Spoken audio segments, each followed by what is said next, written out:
What's up, it's Susie from Hey Grill Hey, and today I'm bringing you a little 2-in-1 recipe for some restaurant style guac. But there is a restaurant hack that you may not know to make making guac easier. So let's get started. I'll show you what we're gonna do.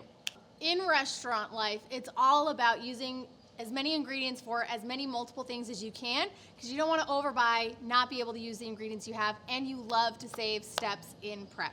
So we're gonna start by making a super quick and easy Pico de Gallo. Great on all sorts of things, right? We love to dip our chips in it, but it's great on burritos, tacos, you name it.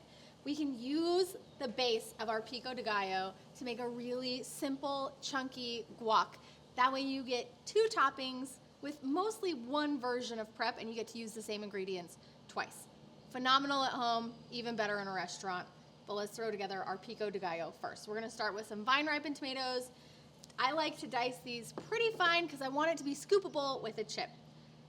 Cilantro, some white onion, some lime juice, and then optional, but recommended, some finely diced jalapeno. Pinch of salt, pinch of black pepper, and you have a super simple pico.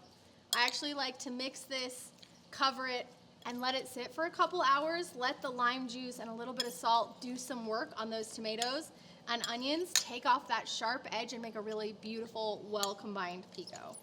And now, because we're saving steps, we get to use our pico in our guac. So I've got a couple avocados.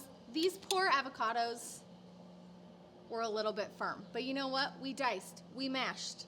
It's gonna make a slightly chunkier guac than we would have if we had a really smooth avocado, but sometimes it is what it is. They're either not ripe enough or they're dead. You get 1 or 2 options. Okay, add in a couple tablespoons of your Pico de Gallo. And then to my guac, I like to add a couple of teaspoons of my Fiesta rub seasoning.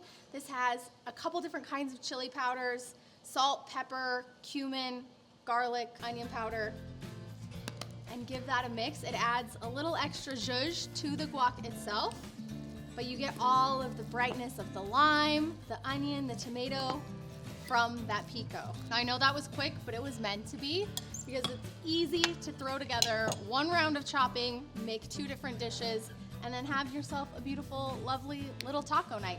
If you like my pico or my guac, make sure to head to the website, leave a review at heygrillhey.com, tag me on social media. I can't wait to see your next backyard taco night. See you next time.